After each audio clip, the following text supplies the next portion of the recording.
Hello guys, welcome back to our channel.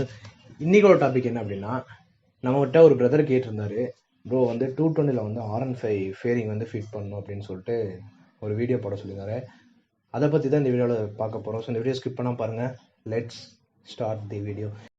So இப்போ வந்து நம்ம 220 வந்து R15 ஃபேரிங் ஃபிட் பண்ணோம் அப்படின்னா அதுக்கு என்ன பண்ணணும் அப்படிங்கிறத சொல்லிடுறேன்.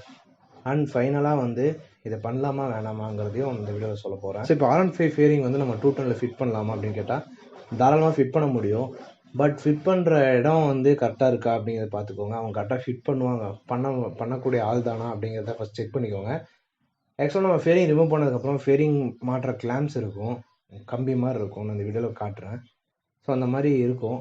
அதில் வந்து நம்ம எக்ஸ்ட்ரா R15க்கு வர மாதிரியான கிளாம் நம்ம ஃபஸ்ட்டு ரெடி பண்ணணும், வெல்டு பண்ணி.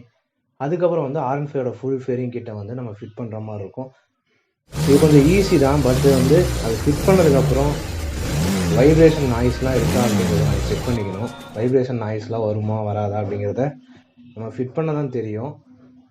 அண்டு வந்து பார்த்திங்கன்னா நம்ம ஃபேரிங் கிட்ட வந்து R15ஓடது டோட்டல் லைட் செட்டோட சேர்த்து பார்த்திங்கன்னா ஒரு 20Kக்குள்ளே வரும்.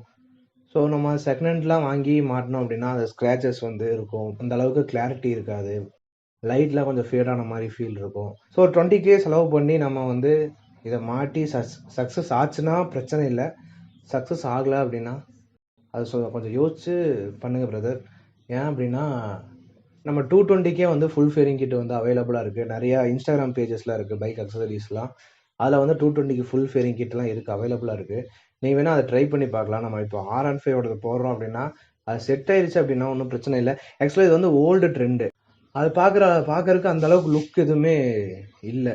ஸோ நான் இதில் கொடுக்குற ஐடியா பார்த்தீங்கன்னா, அந்த ஃபேரிங்கில் வந்து நம்ம வெல்டு பண்ணி R15ஓட ஃபேரிங்கோட கிளாமை வந்து வெல்ட் பண்ணி மாட்டுற மாதிரி இருக்கும். அது ஈஸி தான், வெல்ட் பண்ணி மாட்டிக்கலாம். பட் லுக்கு நீங்கள் தான் டிசைட் பண்ணிக்கணும். ஒயரிங்லேருந்து ஃப்ரண்ட் லைட்லேருந்து எல்லாமே நம்ம சேஞ்ச் பண்ண மாதிரி இருக்கும். நம்ம ப்ரொஜெக்டர்லாம் ரிமூவ் பண்ணி அதுக்கேற்ற லைட்லாம் வந்து ஃபிக்ஸ் பண்ணுற மாதிரி இருக்கும். ப்ராசஸ் கொஞ்சம் பெருசு தான். பட் அது எந்த அளவுக்கு சூட் ஆகுங்கிறத நீங்கள் தான் டிசைட் பண்ணணும். என்ன கேட்டால் ஒரு சஜஷன் சொல்லணும் அப்படின்னா 220க்குனே ஃபுல் ஃபேரிங் கிட்ட வருது, நீங்கள் அது கூட. ஸோ இந்த வீடியோ இதோட எண்ட் பண்ணிக்கலாம்.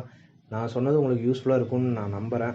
உங்களுக்கு எப்படிங்கிறத மறக்காமல் கீழே கமெண்ட் பண்ணுங்கள். இப்போ இவரும் வந்து ஒரு கேமிங் சேனல் வச்சுருக்காரு, முடிஞ்சால் அவருக்கும் நீங்கள் சப்போர்ட் பண்ணுங்கள். அவரோட சேனல் லிங்க்கை வந்து நான் கீழே டிஸ்கிரிப்ஷனில் கொடுக்குறேன். அவ்வளோதான் கைஸ் வீடியோ. இந்த வீடியோ இதோட எண்ட் பண்ணிக்கலாம். Love you all, love your bike and be with your bike. எப்பவுமே உங்கள் பைக் கூட ஹாப்பியாகவும் சேஃபாகவும் இருங்க.